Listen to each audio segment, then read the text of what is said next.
Hey everyone. So I'm going to go over with you all the distress tolerance handout number 7, which is the distract skills. And there's of course, a wonderful acronym like with almost everything in DBT. In this one, it's the Wise Mind accepts, and we'll go through this point by point. Um, but I think first, kind of the important piece to discuss is again, when do you use this? And again, provided that this falls under and is in the distress tolerance module, these are going to be used in times of crisis. The trick here, though, like with all distress tolerance skills, is on the one hand, they can be really, really useful. And on the other hand, you don't want to necessarily overuse them because really what the distract skills and what a lot of the distress tolerance skills are a way of avoidance. And so if if you were to only use distress tolerance skills, there would not be the time or ability to kind of make the move into the emotion regulation or interpersonal effectiveness skills. So keep that in mind, that the distract skills are going to be used really in two situations. Number one, when the emotional pain that's currently being experienced is just it's too overwhelming to get other things done. So whether it be taking care of your kiddos, whether it be schoolwork, whether it be a job, interacting with others, whatever. If the emotional pain is such that it is causing a breakdown and is just so intense, then this would be a time to use these distract skills. The other time that it might be helpful to use these skills is when there's the emotional intensity is high and it's in the context where you cannot solve that problem immediately.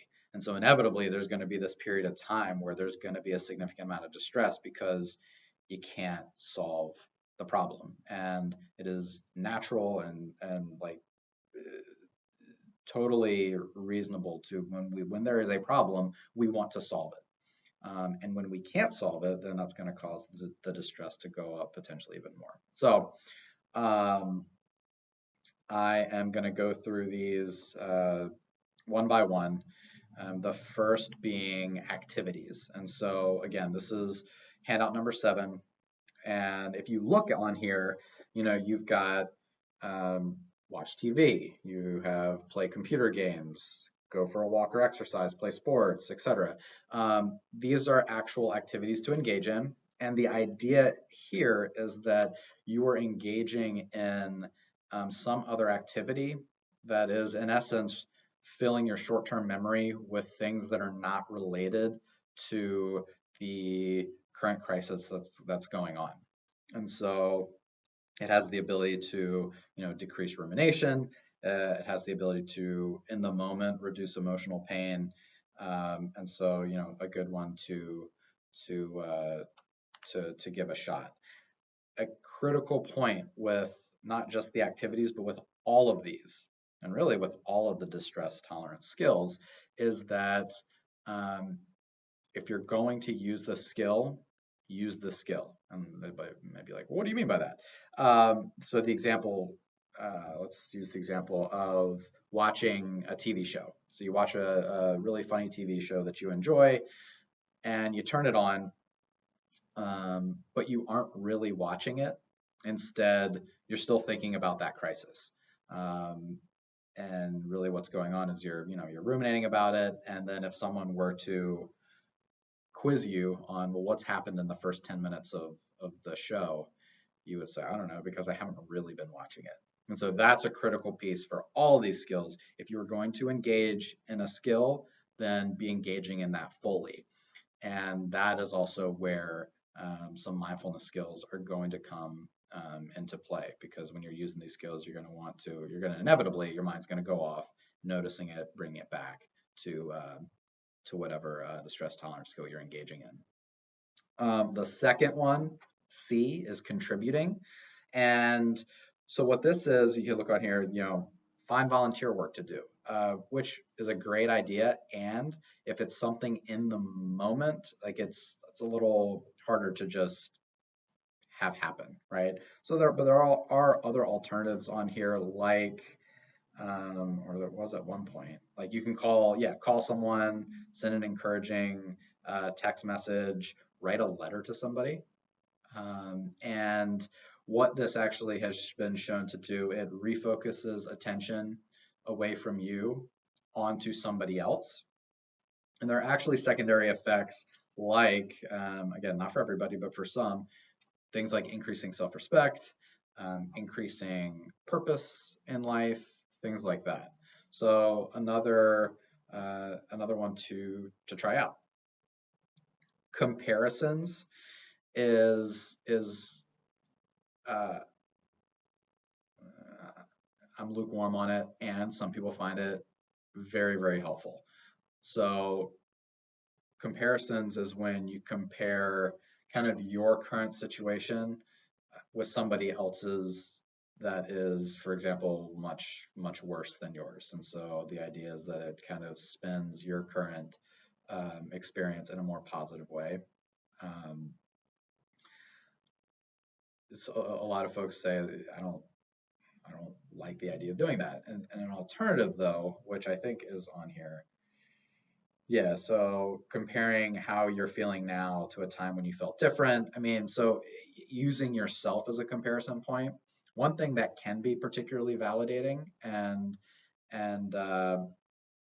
effective is comparing how you are utilizing skills and coping with a current situation or a current crisis compared to how you dealt with a crisis, say 1 year, 2 year, 5 years ago, and compare and contrast those. And for a lot of folks, they say, well, hey, this is still really, really hard, and I'm coping effectively or more effectively than I have in the past, or I've used 5 skills this go round, whereas 2 months ago I only used 2 skills.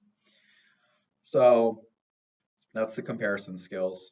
The different emotions is engaging in an activity that is going to evoke a very different emotional experience from what you are currently having in the crisis. And so an example of that, if you're feeling very sad, would be to watch a really, really funny movie. And this is a distress tolerance skill, and it also might sound like a little bit of opposite action for folks who have gone through the emotion regulation module. So it's really working on eliciting different emotions than what you're currently experiencing. So some folks latch onto that and really, really like it. Others say, well, that feels engaging in a task like that feels really invalidating. So I'm not going to do that, which is totally, totally fine. What you don't want to do is, for example, if you're feeling really, really sad, and what some folks do is listen to really, really sad music. And that actually intensifies the emotion even more. It's validating, but it also intensifies things. So you would want to avoid doing that. The pushing away skill is, it could be both, like literally, so and in other words, removing yourself from the situation that is evoking this crisis. So if that's what you have to do, if you're in the presence of somebody and it's the emotion is just too high, physically removing yourself from that situation. Also doing it mentally. So the idea of taking the crisis, putting it in a box and putting it up on the shelf. Another tactic used for pushing away, and let me see if it's on here. Yeah, blocking thoughts and images from your mind. And so the example of that would be, I don't know, if there is a crisis and there is a target behavior that you don't want to be engaging in, actively blocking that such that you say to yourself, I'm not going to do that or engage in that behavior for the next 5 minutes. And then when the 5 minutes is up, say, I'm not going to do that. I'm still not going to do it for another 5 minutes. And then you keep going. Again, you don't want to overuse this skill. Thoughts.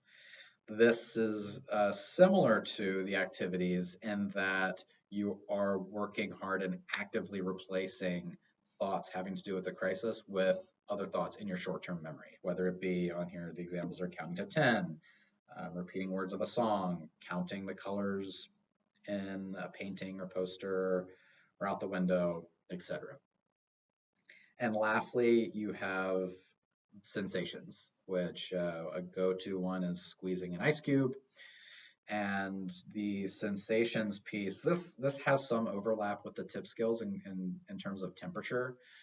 So I think I like this one in particular because when I was talking about it earlier, in that if you're going to watch TV, actively watch TV as a means of distraction.